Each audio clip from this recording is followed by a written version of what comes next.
Dear sir, in today's session, number of students or faculty they are sitting in a conference hall or seminar hall, and number of and the remaining participants they will join their laptops and their mobile phones, sir, and they will request me wait 2-3 minutes, and they will start the session, sir.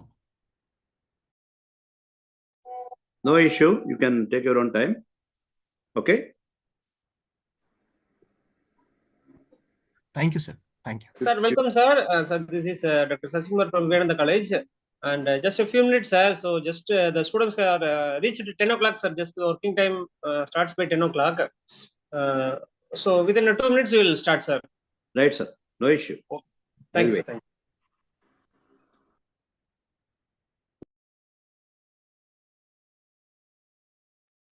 you. Dr. Sasikumar, sir, sir, please inform Dhanalakshmi and Devi.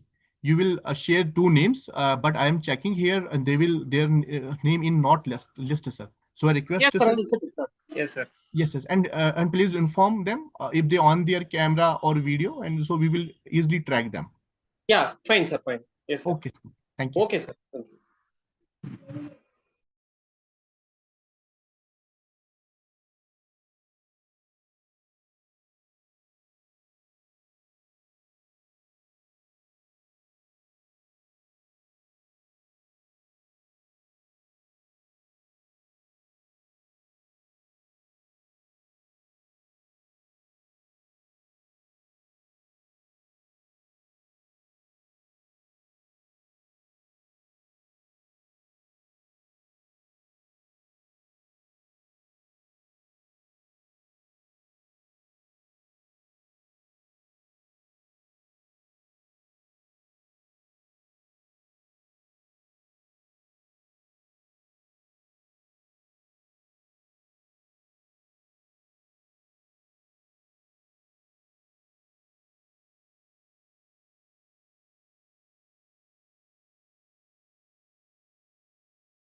So happy morning to one and all present here.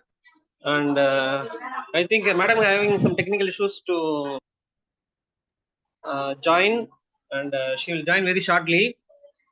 And at the outset, on behalf of Vedanta College of Arts and Science for Women Autonomous, I welcome once again everyone for this session. I would like to welcome the resource person of the day, coordinator Sabjar sir, and faculty members and students. And once again, I welcome you all for this session. And with a short intro about the today's resource person, we will start the session. So Mr. Veera Brahma Rao is a postgraduate in commerce and also completed MBA in finance, and also received postgraduate diploma in securities law and postgraduate diploma in alternate dispute resolution. So he is having more than 33 years of experience, and he worked as a general manager from State Bank of India.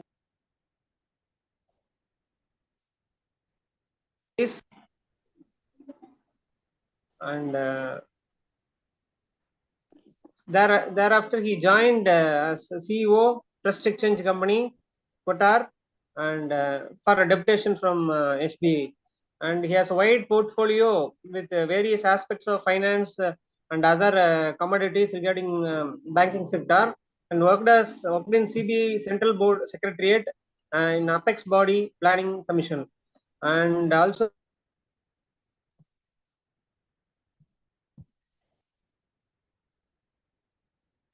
and he's conducting many more awareness programs for the students and other general public. With a short introduction, let's invite our resource person to address the gathering. You can please join, sir, please.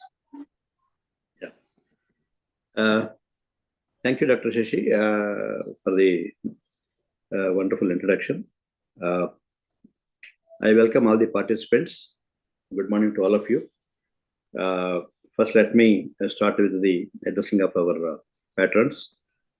Mr. P. Arunachalam and Dhanalakshmi Garu, our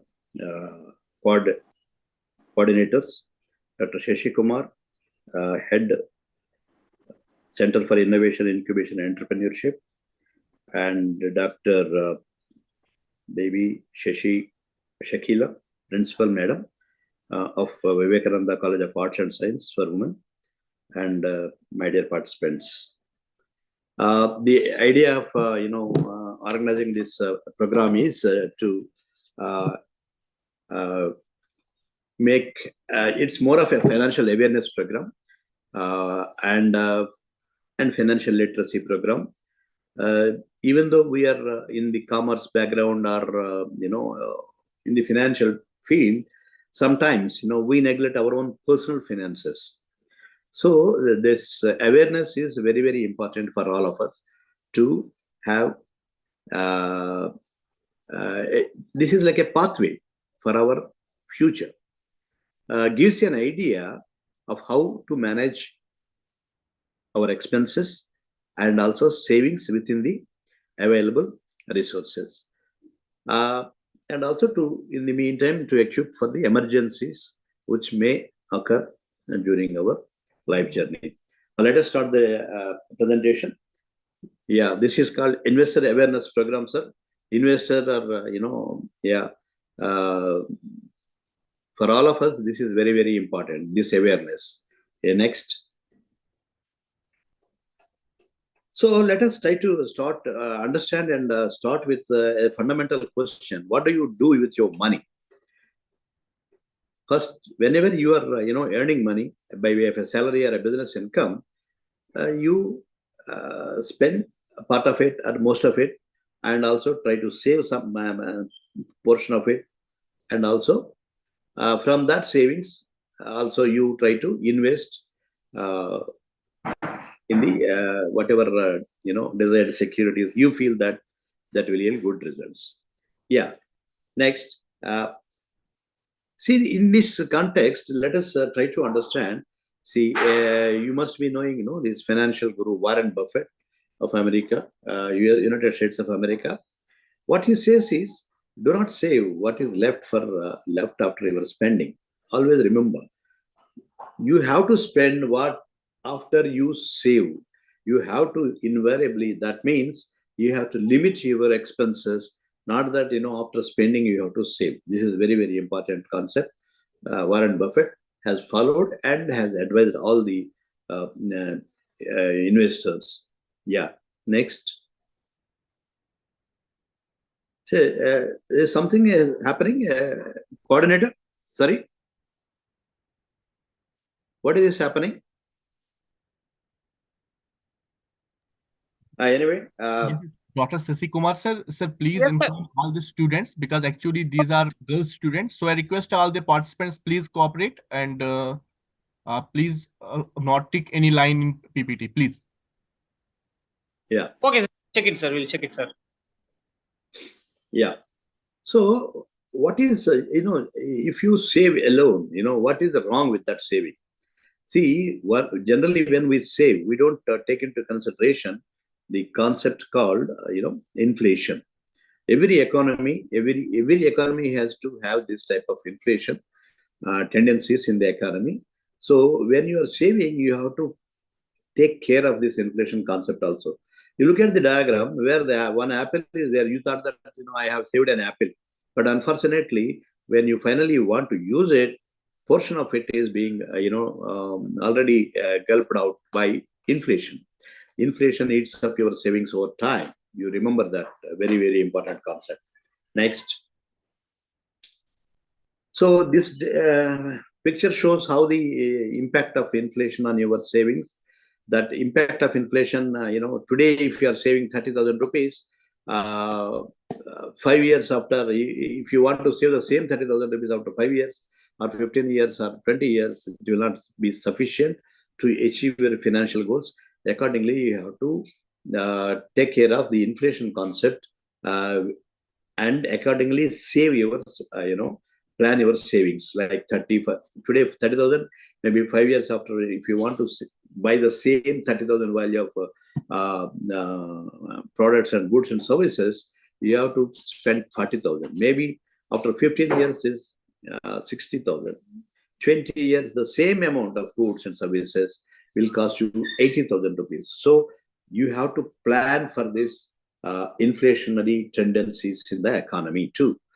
And of course, similarly, your savings also get impacted. Today, if you are saving 1 lakh, the value of that saving will be after 5 years, 80,000, and 15 years hence, it is 50,000.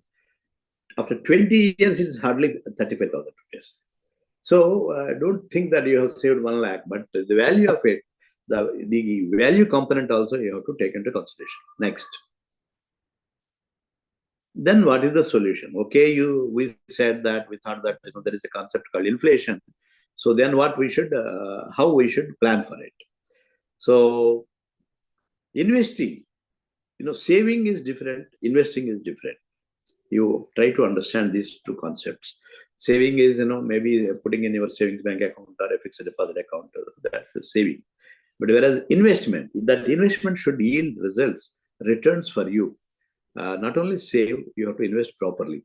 That is to safeguard against inflation.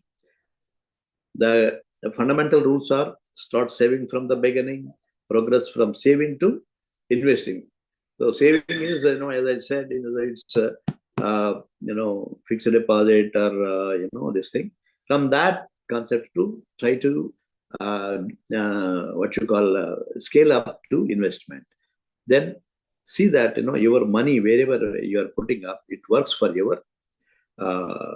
you to achieve your financial goals. Yeah. And also, instead of drawing, unless you require it very urgently, please do.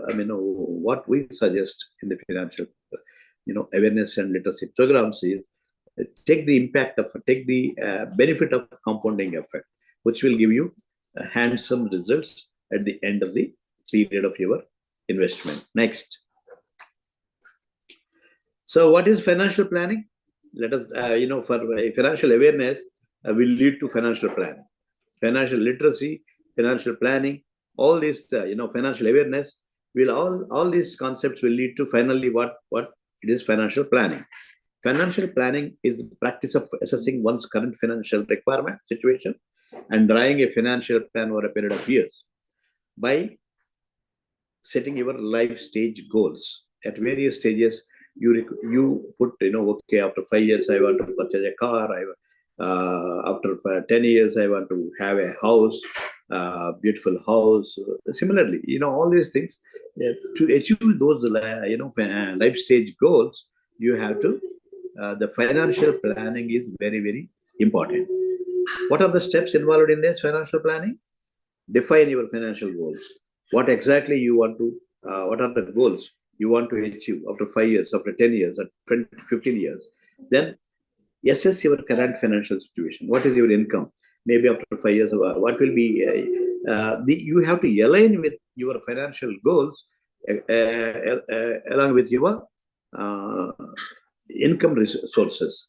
Then create an asset allocation. Asset allocation, you must be aware. That's what you must have heard a famous quote like, don't put all eggs in one basket. No? Create asset allocation, and each asset portfolio, you have to evaluate the risk, whether your risk appetite is, enough to take the sudden shocks in that portfolio.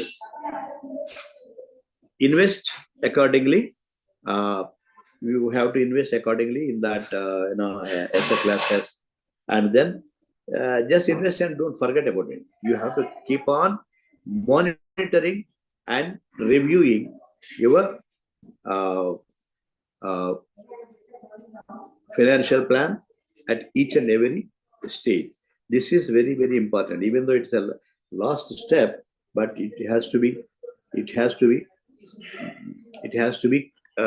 monitored regularly. Very, very important. Next.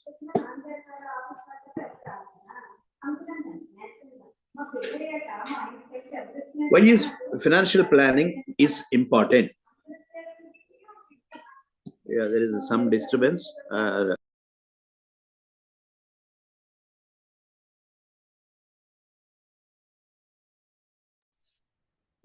Yeah, why is financial planning? Why financial planning is important for anybody's in your life stage, various life stages?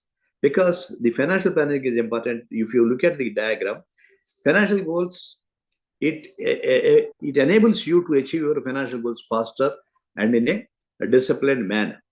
Next, as enhance your standard of living. Then is, standard of living means what? The status in the society. If you don't have, if you are going on a scooter now or a motorcycle now, maybe after 5 years, if your financial goal is to achieve to buy a car, your standard of living will keep on increasing with the discipline and proper financial planning. And also,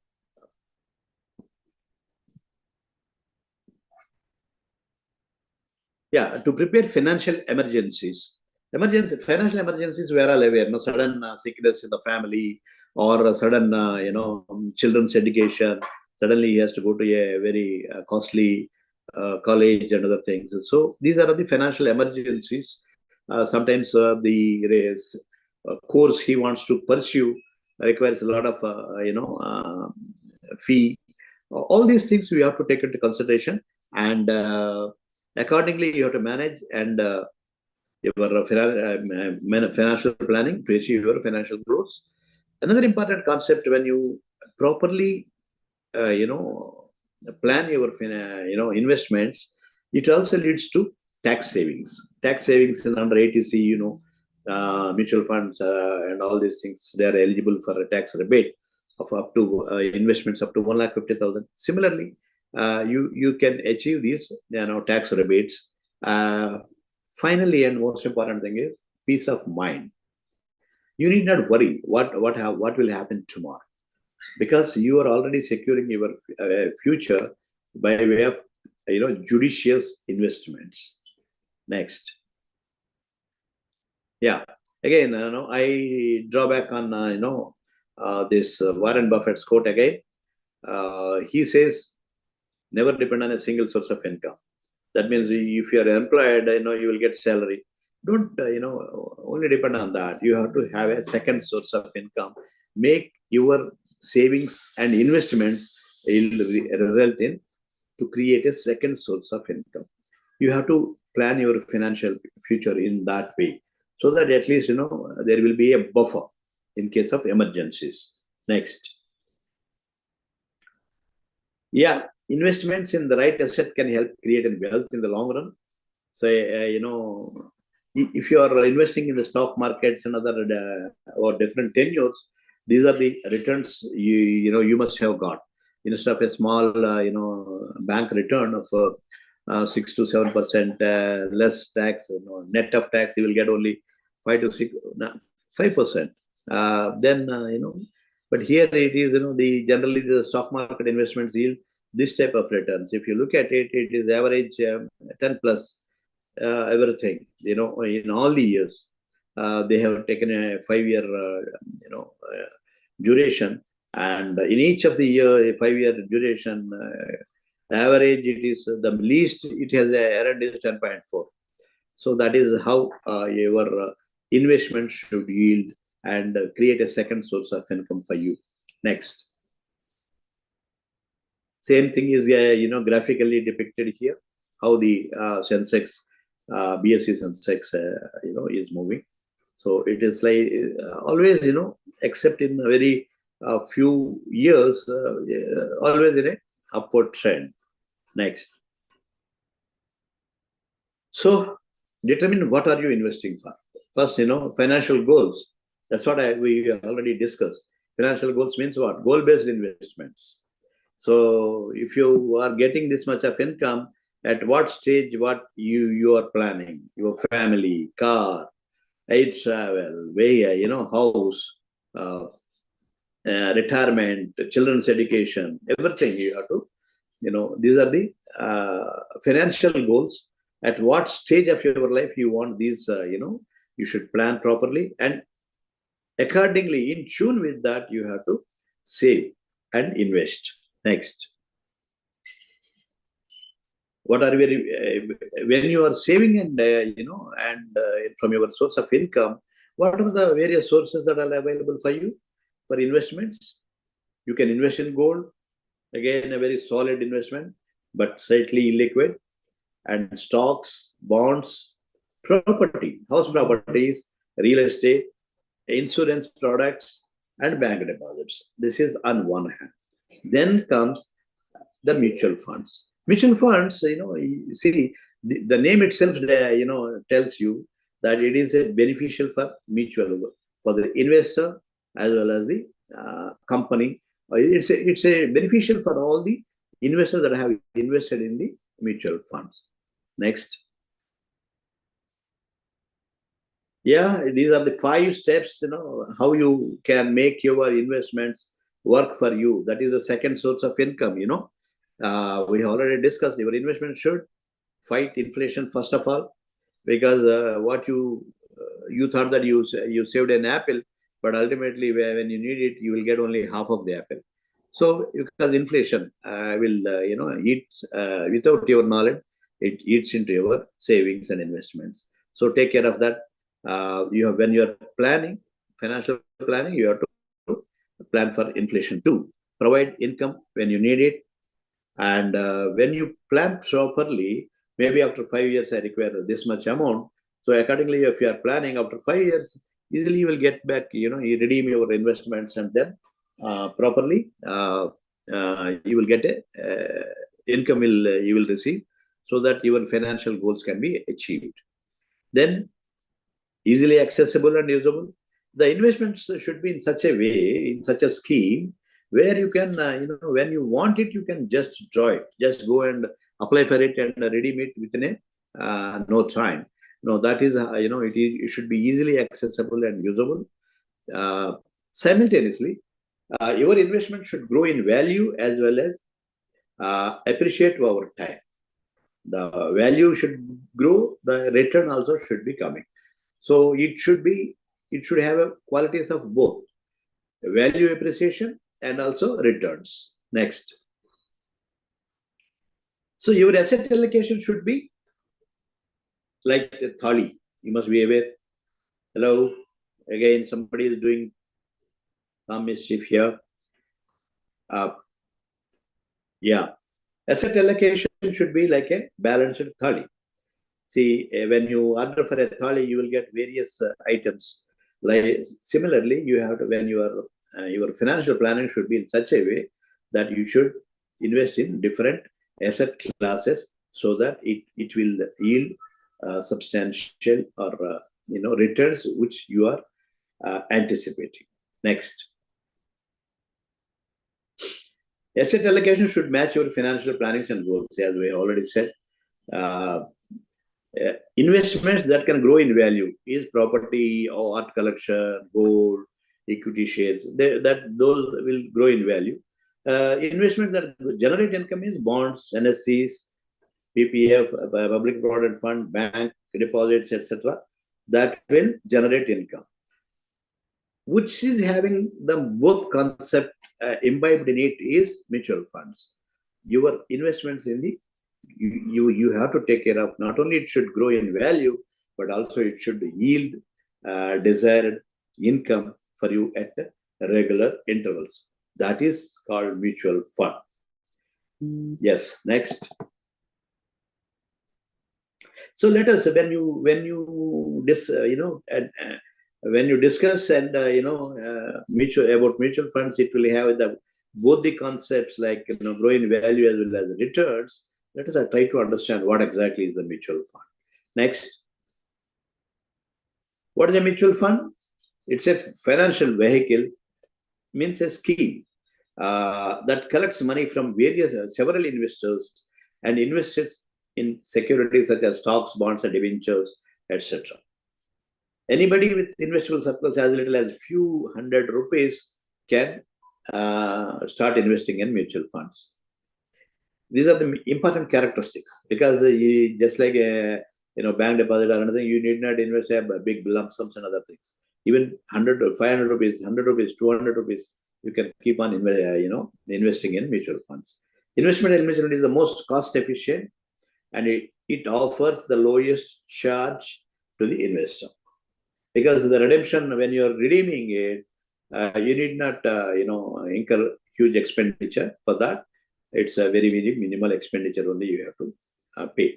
Mutual funds are managed by fund managers, specialist officers who know the market. Unlike if you directly invest in a stock exchange, sometimes the volatility will hit you badly because of our what you call lack of awareness in the financial markets, how they perform and other things. But when this the mutual fund is being managed by a fund manager who is supposed to be an expert in that area of operation, your funds will yield the what you call desired results and returns also, depending on the fund manager's expertise. Next, mutual fund investment gives the market returns. Market returns, this is very, very important, and not assured returns. You have to understand this line only. When you are investing in mutual funds, it will not give you an assured return. It will give you market returns. Assured return means simply 6%, 7%, 8%, like bank fixed deposit.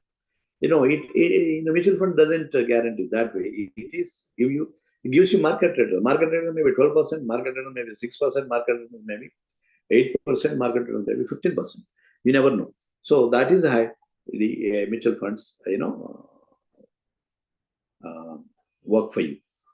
And in the long term, market funds returns have the potential to outperform the bank deposits and other, secured savings, where only returns will be there.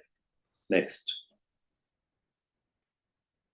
Yeah, how do mutual fund works? This is the diagram shows how the mutual fund investments takes place. First, you are here, investor, and we pull their money. All investors pull their money and entrust that to be a fund manager. And fund manager invests in stocks and securities, helps generate returns, market returns, and then these market returns are delivered to investors. This is how the mutual fund works. Next. Why investment in mutual funds? Then, we already discussed this. It has the quality of growth in value as well as returns. But let us also see why. Besides these two qualities, the mutual funds also have. It's a low-cost fund in the sense, very, very minimal cost only will be charged when during redemption. Convenient in the sense you can invest with small amounts, 100, 500, 1,000, something like that. Then these collected funds are entrusted to a fund manager. That means professional management. Because they invest in different asset portfolios, your risk is getting diversified, because you are not keeping everything in one basket. And then, most important fundamental thing is, this mutual fund industry is regulated by Securities Exchange Board of India, SEBI. You must all heard about it. And because there is a strict regulator at the helm of the affairs, there will be a lot of transparency will be there, and liquidity. Finally, what the investor wants, he wants liquidity. Whenever he requires, he wants his money so that he can do whatever emergencies or goals he wants to achieve. So liquidity is also available abundantly in mutual funds. Next. Next. Let us understand the structure and scheme. Next. So this is how a mutual fund industry is organized. First, there will be a sponsor, like in case of Aditya Birla Group, there will be a sponsor, or a State Bank of India, or ICICI, or HDFC. The sponsor will be there at the back of every mutual fund, and they create, because it's a mutually beneficial scheme. All the mutual fund schemes are companies are organized on trusteeship. In the sense, it is the trustee. These are the trustees who take care of the interests of the investors. So there will be a board of trustees. The sponsor will appoint board of trustees, and then the board of trustees will start an asset management company. All the things in the mutual fund schemes are being floated by this asset management company. And asset management company will have specialist officers like fund managers, fund accountants, bankers, agents, and distributors. They will appoint all these people to serve the investors. And also, the trustees also appoint a custodian, because when the asset management company buys or sells or whatever it is there, invest in securities on behalf of all the investors, these shares and bonds and securities are being kept with the custodian. Hands-off approach. Asset management company doesn't have much of a say in that. These they will be. It's a like a demat. This thing, they will take care of this custodian, and then the asset management company will float schemes, and the investors invest in those schemes in the mutual fund, and investment management and day-to-day operations are being looked after by the fund managers. Next. Sorry.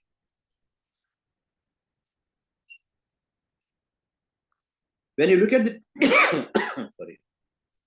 types of mutual funds, you have several types of mutual funds. Basically classified into 5. Based on the organizational structure of the scheme, open-ended schemes, closed-ended schemes, and interval funds. These are all called based on the organizational structure.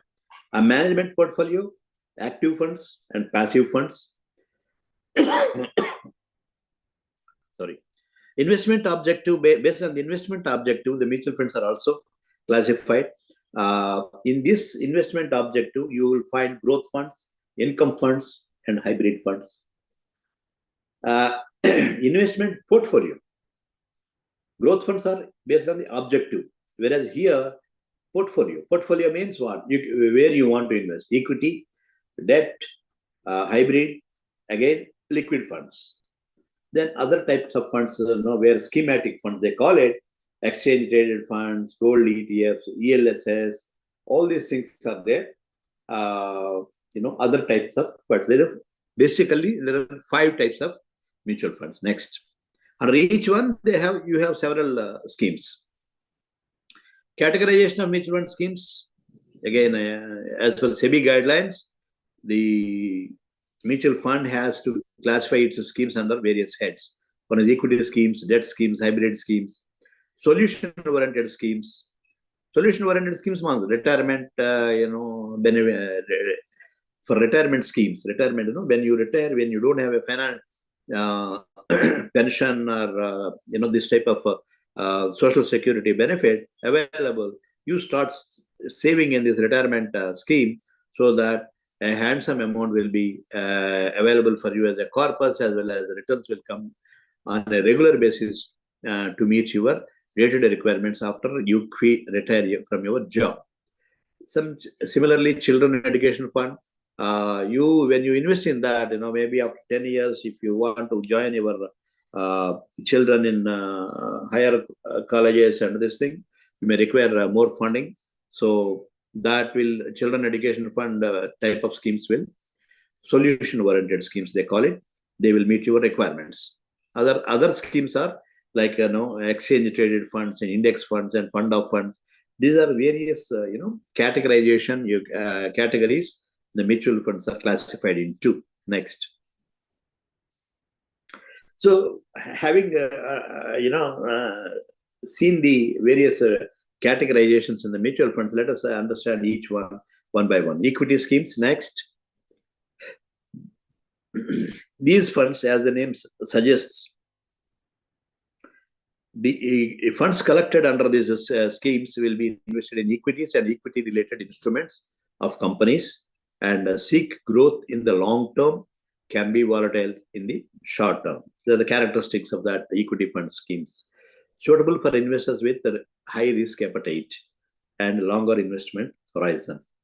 So these funds are available, these equity schemes will be beneficial for individual investors who can withstand volatility in the short run.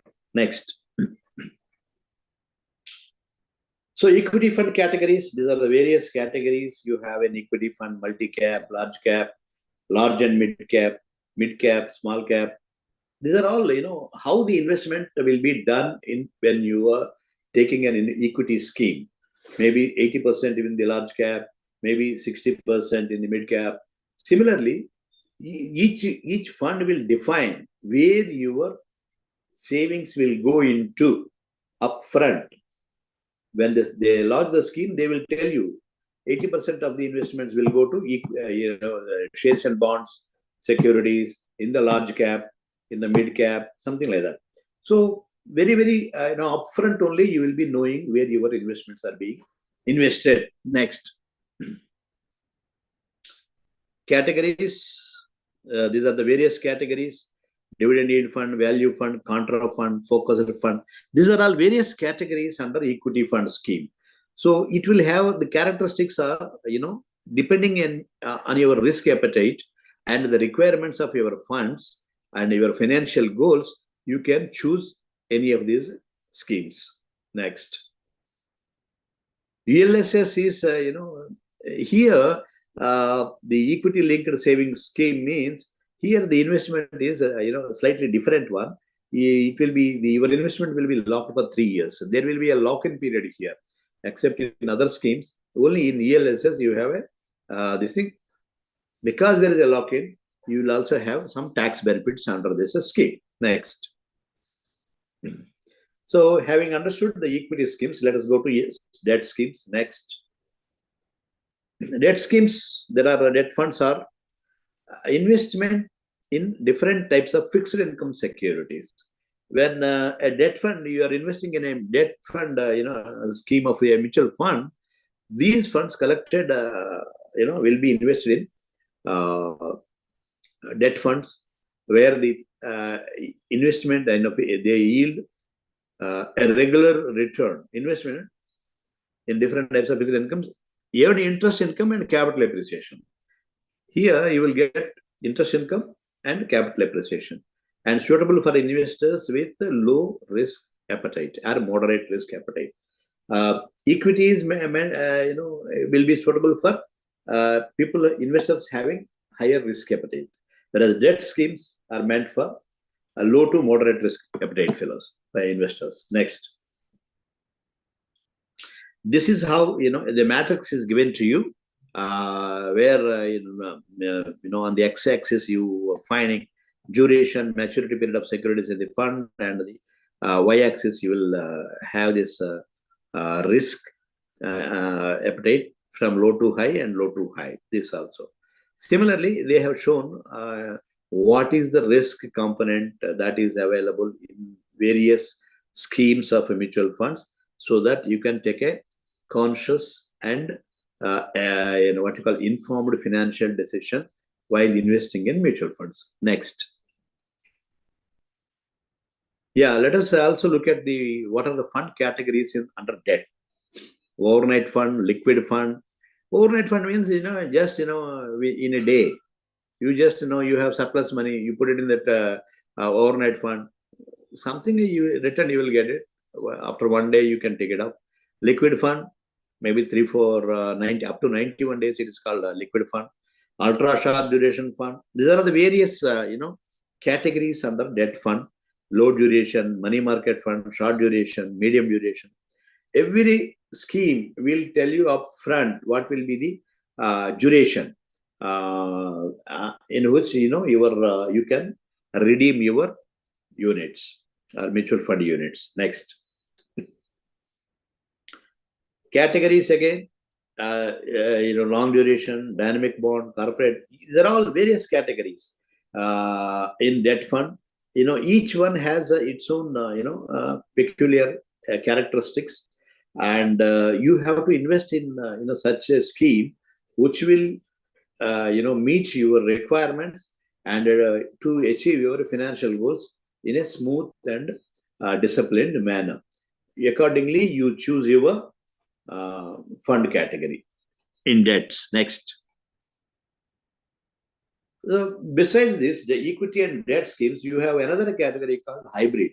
Means it has the characteristics of both equity as well as hybrid debt.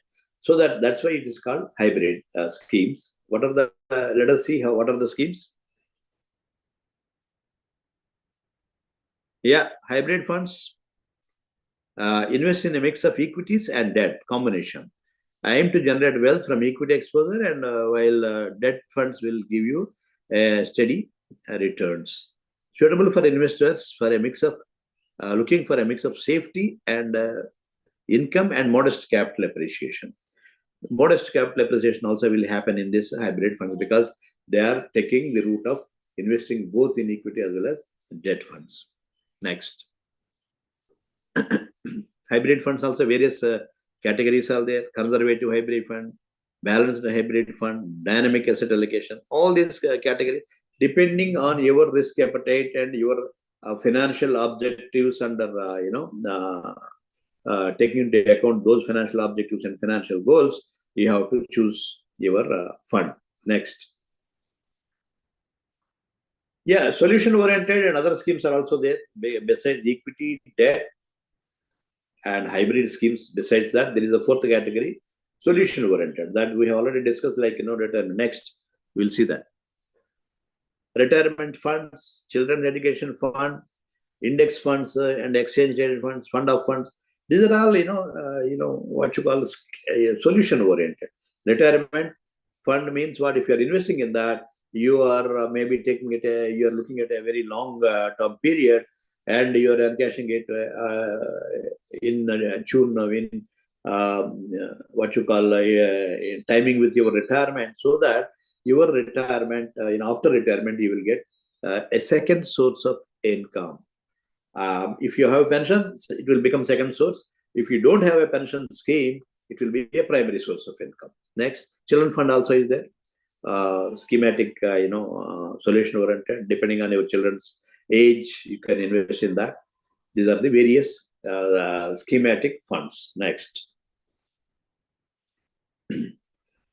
There are index funds. Index means, it's a passive fund, actually. It is not a very active fund. Why we are calling it as a passive fund is because the returns under this scheme will be in tune with the market of the BSE Sensex returns that is generating for its equity, this thing. So portfolio replicates an index, aims to provide returns in line with the index, suitable for investors seeking returns similar to index. This is very, very important. Index funds. Next. So characteristics, index funds characteristics, mirrors a market index. This index fund floated by a mutual fund, it mirrors the BSE, NSE, whatever it is. It mirrors that index, and then they invest in the securities as per the index only. Big cap, large cap, mid cap, and that type of they go as per the index related investments. Passive fund management, because they are only tagging with the index, so fund management need not be very active, because they need not worry, because they are only investing in the index. So index whatever index is giving returns, those returns are assured, I mean, can be expected here. Next. So in this, index funds, we have one more category called ETFs. That means exchange traded funds. This will be listed in the characteristic. It will be listed in the stock exchange, and accordingly you can directly trade in the stock exchange with these units under this scheme. That's why it's called exchange traded funds. If your risk appetite permits, you can also go for this. Next. Gold ETFs, gold exchange traded funds. Gold means, basically the idea is to invest, in the major bullion market and this thing, and so that that will be based on the gold rate in the market. Your returns will also be linked to that. Accordingly, you will get market related returns under gold exchange traded funds. Next. International funds is also again another very schematic fund, in the sense the investments are being made in ADRs and GDRs. You must be aware of it. ADR and GDR means American Depository Receipts, the Global Depository Receipts, where the Indian companies have issued this, and these ADRs and GDRs are traded in international markets like what you call New York Stock Exchange. All these areas, they will be traded. The international fund, the scheme, which is investing in international funds, will be investing in such type of ADRs and GDRs and equity and debt companies of listed abroad, Indian companies, and these are the main characteristics of the international funds. Depending on your risk appetite, you can choose these funds too. Next. Fund of funds is again another characteristic is this here. The fund manager, what he will do, he will not directly invest in equities and bonds and the government securities or some securities. No, he will just go and invest in the schemes of other mutual funds, where those mutual funds, they must be investing in the equities and bonds and other things. Whereas here, this fund of funds means what? It's also a very passive type of investment. Fund manager need not be so active here too, because you are already there is a fund manager who is investing of other companies. Fund manager who is investing in various stocks and shares, bonds. So similarly, when you are investing in fund of funds, you are investing in those schemes, and the fund manager of that company will be taking care of. Your fund manager role will be minimal. Only thing is you have to just keep on monitoring what is happening. That's all, nothing more than that. Next. This concept is again a very important concept. Arbitrage. Arbitrage means what? The difference. You buy a security or share or security in one market and sell it in another market, where you will get, where you feel that you will get lucrative returns. The arbitrage means from one market to other market. Differences taking advantage of the differences in the interest rate and exchange rates in different market conditions. You must be seeing, when I was working in Doha, I used to see this. People used to, when Indian fixed deposit rates are very high, maybe 10%, in double digit, 10%, 11%, the interest rates were there. They used to take loans because the loans in the foreign countries is hardly 2%, 3%, they will get personal loans. So they take loans from those markets, you at 2% or 3%, and deploy those funds, loan funds from foreign market into Indian markets, Indian deposits, Indian shares and bonds, so that they will get substantial market-related returns, so that say a safe investment also in a bank, if you feel that it is a bank deposit, if it is yielding 8%, you have taken loan at 3%, the difference of 5% will be your arbitrage. You are taking advantage of arbitrage between two market conditions. Next. Mutual fund scheme, which one to buy? See, it all depends again. We have already discussed this. That means it is your risk appetite, risk return trade-off. Always you have to look into risk return trade-off. The higher the risk, the greater the return, or the risk will be very higher in that. So you have to make a trade-off when you are investing in mutual funds or securities market or wherever. Risk return trade-off. So equity funds, they are telling us what exactly is the what is the risk component that is involved in equity. Higher returns, higher risk. Hybrid schemes, moderate returns and moderate risk. Debt schemes, low to moderate returns, low to moderate risk. So this is how the risk and return trade-off has to be understood by the investor, so that accordingly he will invest in a mutual fund scheme, so that he can achieve his financial goals in a smoother way. Next. Scheme related. See, when you are investing, having discussed various schemes, let us also understand what are the various documents you have to look into while investing in the mutual funds. You must have, ultimately you must have seen the advertisement, mutual fund sahi hai. So sahi hai, lekin what are the documents you have to see before investment? Let us see. Next. So there are three important documents every mutual fund scheme releases. One is the first scheme information document, SID. This document will give you the full and detailed information about that scheme, where they are going to invest and how they are going to deploy the funds, all these things. Next is a statement of additional information, SAI they call it. Additional information, SAI, information related to legal, tax-related issues, and general aspect of a mutual fund. All these things are detailed in this SAI. SID talks about the investment criteria, where they are going to invest, what is the investment objective, whereas this is legal and tax and general matters will be discussed in additional information document. And key information, KIM, they call it KIM, Key Information Memorandum, is a summarized version of the SID. So SID is a lengthy document. The investor need not go through the entire nitty-gritty of what is narrated in the SID.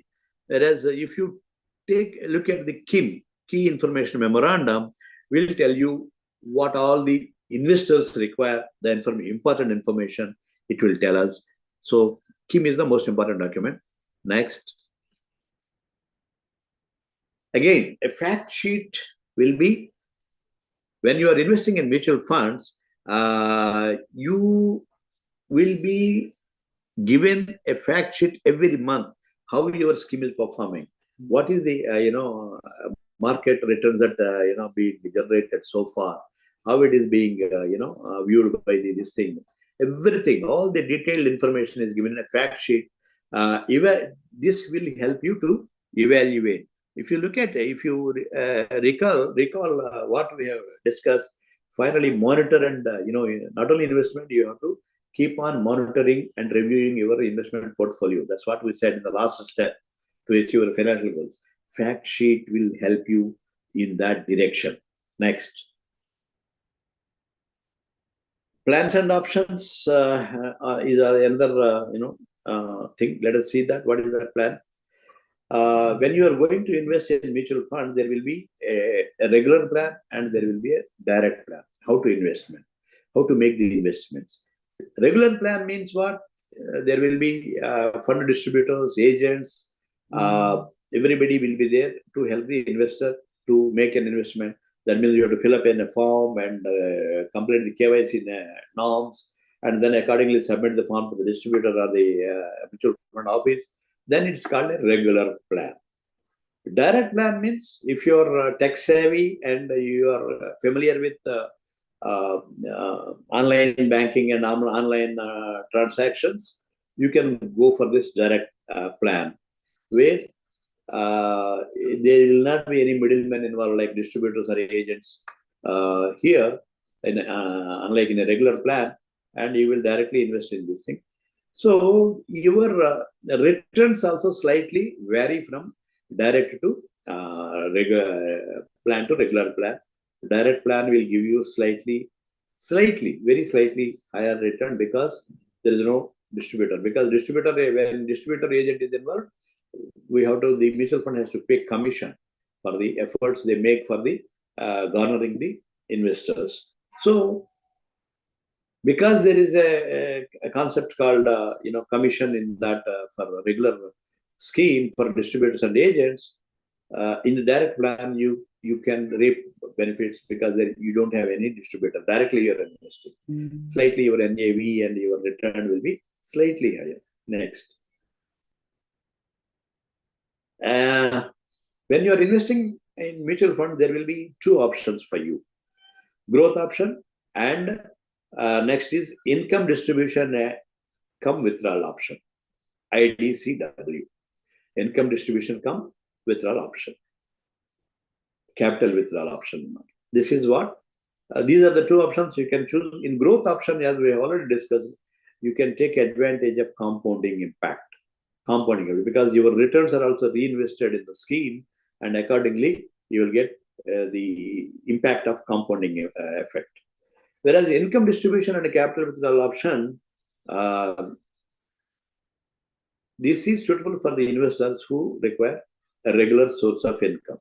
So depending on your risk appetite and your financial requirements, you can choose one of the options: growth option or IDCW. Next. Yeah, modes of investment also. Yes, again, you have a lump sum investment option. You can maybe a lakh of rupees you can invest and in one go. And then another important concept called SIP, SIP. You must have all heard about it. Systematic investment plan. That means every month, like an ordinary recurring deposit, it works. Every month you can invest in SIP by way of a pre-designated amount or different amount also.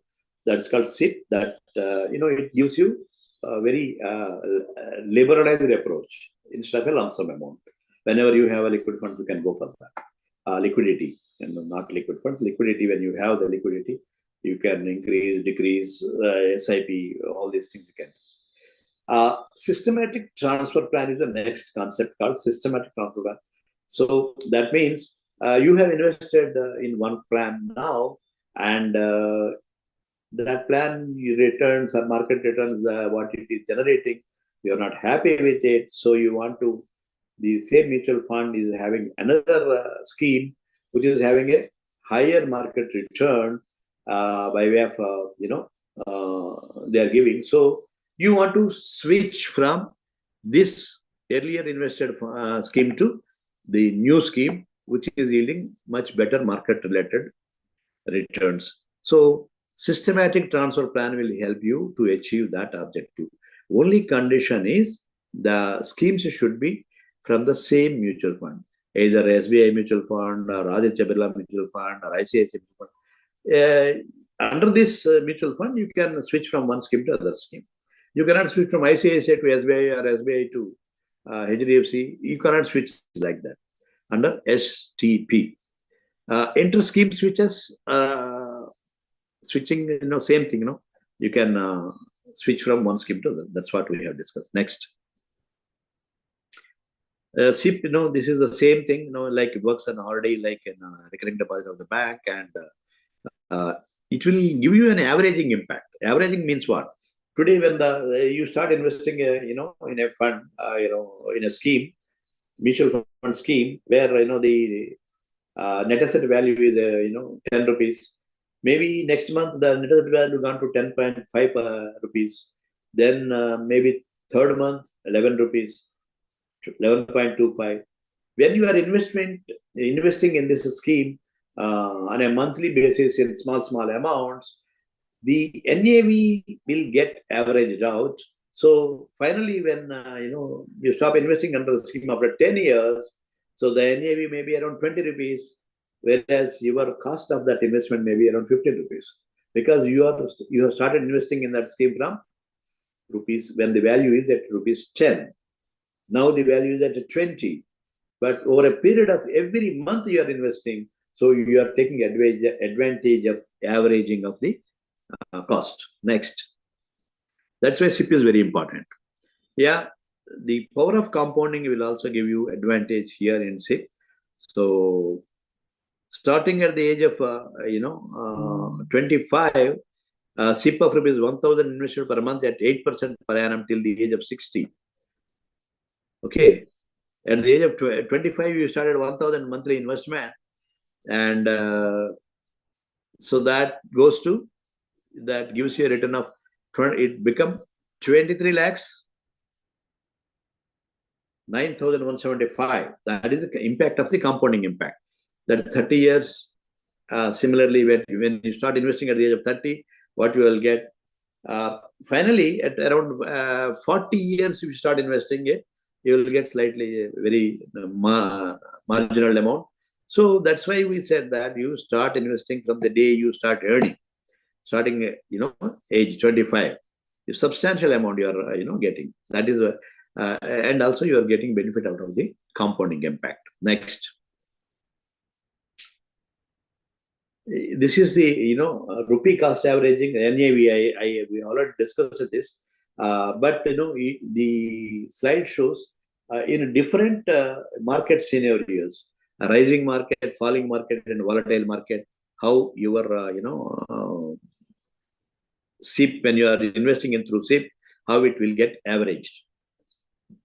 But in all the markets, you will get an averaging impact, and you will get the units at a very, very less cost relative to market. Next.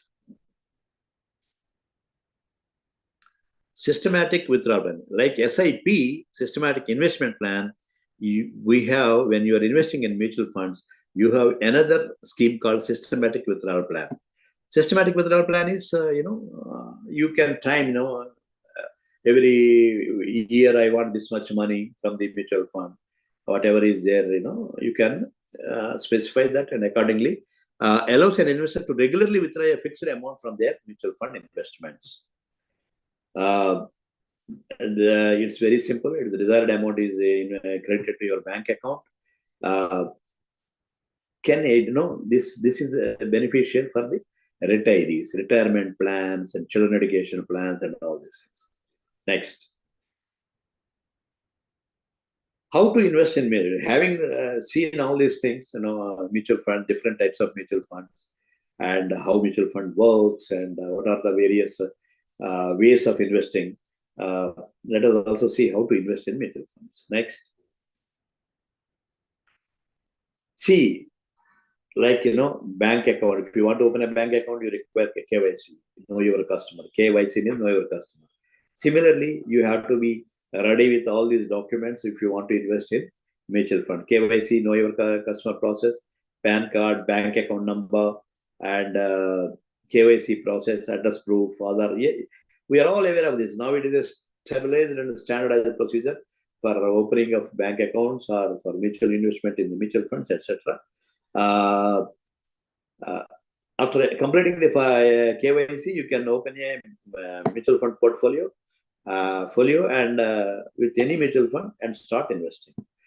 Only important thing is with mutual funds is once a centralized KYC is completed, you need not complete for each mutual fund scheme KYC. You can invest with that centralized database of your KYC. Next. So this is how KYC works. Know your customer, and if it is validated, registered, and on hold. These are the three type of things when you are going for KYC status. You will get this, and they are telling you registered means you already completed. On hold means there may be some clarification is required. Validated means already this thing is validated. You can transact. Next. Modes of investment, again, as I said, regular plan and direct plan, like similarly, physical mode and online. Physical mode is, through a distributor or a mutual, submitting an application, filling up an application and submitting it in a mutual fund office or a distributor. Physical mode. Online mode is you directly access the mutual fund website and complete the formalities and KYC formalities and then start investing in. They will provide you user ID and maybe a password, and with that you can start online mode investments. Next. Offline and online, again we have discussed this. Offline is through a distributor or a mutual fund office, application form and other things. Online mode is visit website and accordingly you will through NSE, BSE also you can purchase, because some of the funds are being traded in the exchanges. Next. How to withdraw? Offline mode also, there is a physical form, redemption form.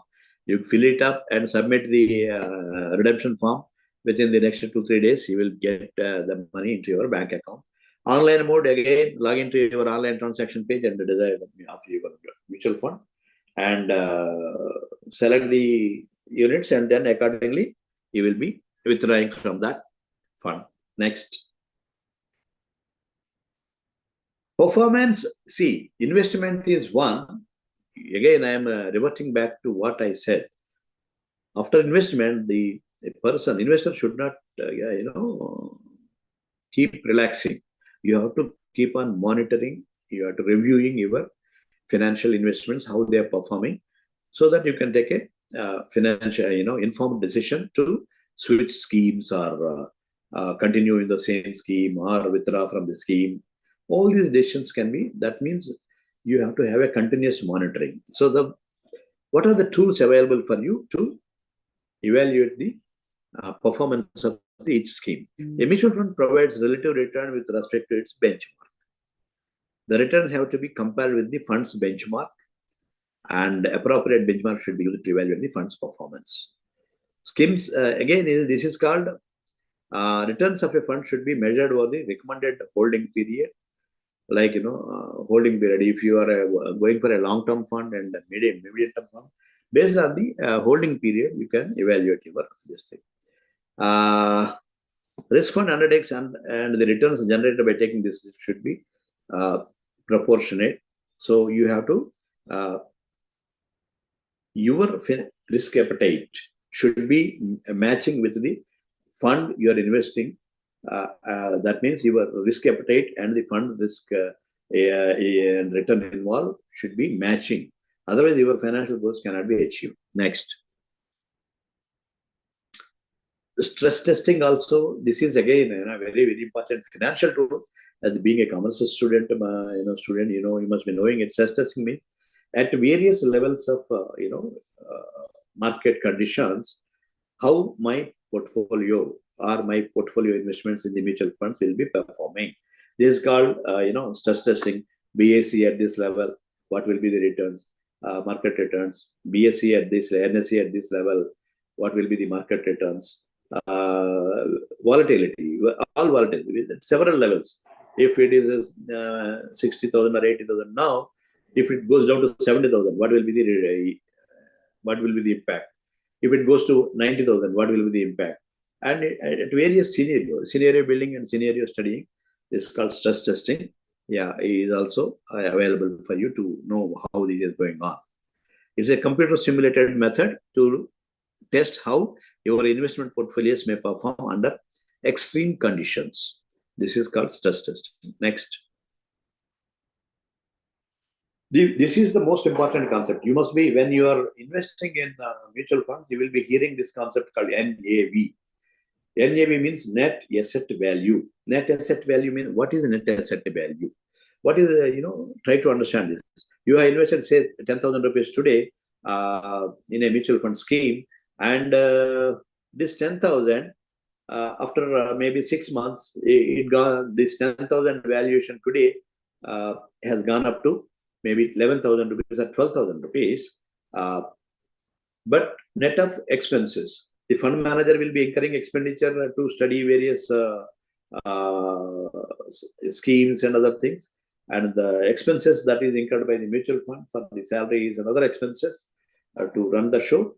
So from the fund scheme returns, that means value. 10,000 you invested, now it is showing 11,000 or something like that. From the 11,000, you net off your mutual fund expenses, and 10,900 will be the net asset value will be of the fund. And if you divide it by the number of units that have been issued, you will get per unit what will be the net asset value. You will get, this is the most important concept. You see this, the formula is NAV is equal to assets minus liabilities by total number of outstanding shares. Shares means mutual fund units. Next. This, NAV is published in the AMFI website also on a daily basis for all these schemes. Next, you can access that and verify it. Product labeling is also this. This is called riskometer. When the scheme is being launched, the mutual fund will tell you what will be the risk appetite, risk and return. This thing is available under that scheme, because depending on their investment objectives, like 80% in equity, 10% in debt, 5% in government securities, or maybe 80% in debts and 10% in equities. Depending on the investment objectives, the fund, the riskometer will be given to the investor upfront by the mutual fund. So if you are investing in this particular scheme, because based on the investment objectives of this scheme, you will have the risk will be like this: a moderate risk, low to moderate risk, or moderately high risk you will be running. That's upfront the scheme will tell you. Next. And when you are investing in mutual funds, you will also get the nomination facility. The nomination facility is like, it involves, you can nominate up to 2-3 people as the nominees in the mutual fund scheme. And accordingly, the nomination will be registered. It's mandatory nowadays to nominate people as nominees when you are investing in mutual funds. Next. Why is the nomination important? In case of an unfortunate event to the investor, death of the investor, what happens? The nominee, the mutual fund units which are in the name of the investor will be transmitted into the name of the nominees. Otherwise, if you don't, even though it is mandatory, if there is a missing link in that, the transmission will be a very cumbersome process to transfer the mutual fund from the investor's name to the legal head's names. So that's why the nomination is mandatory for all mutual fund investments. Next. When you are investing in mutual fund, we also have to understand there will be a rigorous redressal mechanism. We, as mandated by SEBI, regulator for the mutual fund industry. See, the redressal mechanism is so so important for SEBI, because each mutual fund has to upfront tell the what is the redressal mechanism that is available for their fund, and who is the contact person, what is his numbers, all these the details will be given upfront, and so that in case the investor has any grievance, they can lodge a complaint with that, and there is a robust redressal grievance redressal mechanism is available for when you are investing in mutual funds. Similarly, next,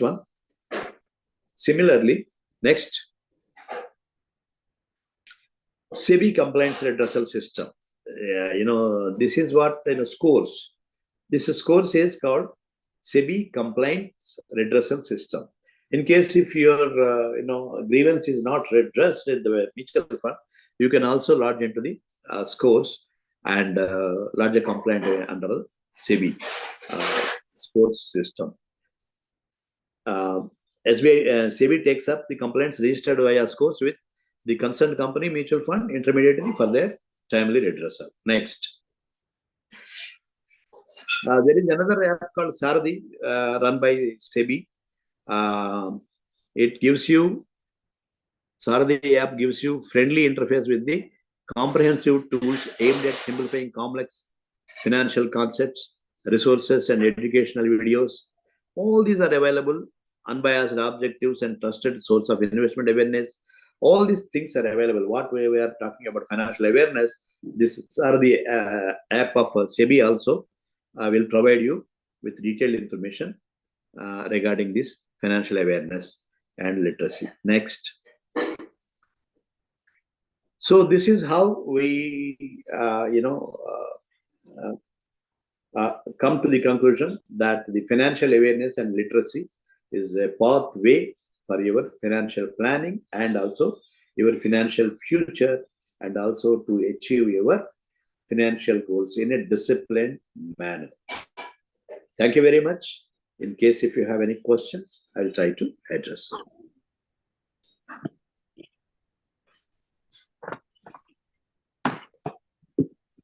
Vote of thanks. Hello. Sir, Dear participants and Dr. Sasi Kumar sir, sir, if any questions from participants, please ask, ma'am. Please, ma'am.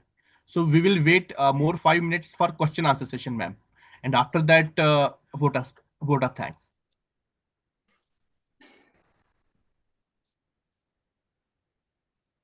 Dear students, if any question, please raise your hand, and so we will unmute you. And after that, you can directly ask a question to speaker, or you will write your questions in chat box also.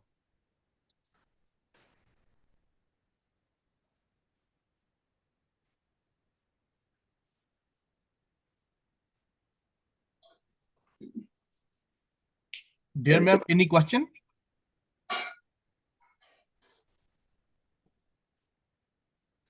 It appears they don't have any questions, sir. Let us wrap it up.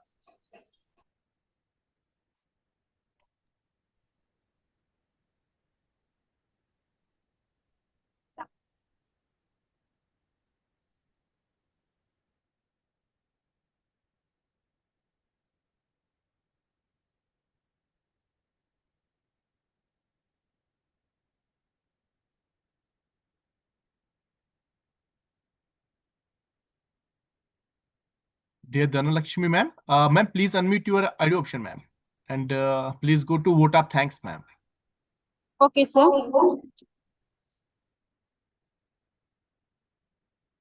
Vote of thanks. Good afternoon to all.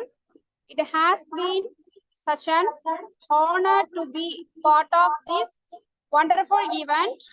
On behalf of the organization, I would like to extend my heartfelt gratitude to our esteemed guest, Mr. Veera Brahma Rao, Senior Consultant, AMIFI, former General Manager, State Bank of India, who gave an inspirational speech. Thank you, sir, for accepting our invitation and for being here with us. Thank you, sir. And I would like to thank our management and who handled this event throughout this session. A wide round of applause and thanks to all the participants. Thank you one and all present here. Thank you, sir. Yeah, thank you very much, ma'am. Thank you very much. Somebody has asked my, this thing, they can write to me, and maybe I can give you also my mobile number. 99232 07888. If anybody is interested, they can contact me also for any further information on this mutual fund investments. Thank you very much. Thank you, sir.